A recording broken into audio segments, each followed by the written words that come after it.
Are you overwhelmed at the thought of downsizing? It's hard to imagine getting rid of all the things you've held on to for so long.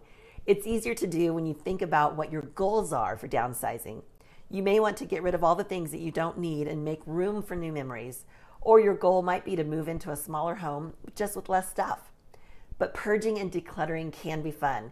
It just takes a little practice to get in the right mindset. Start with something small like that junk drawer in the kitchen.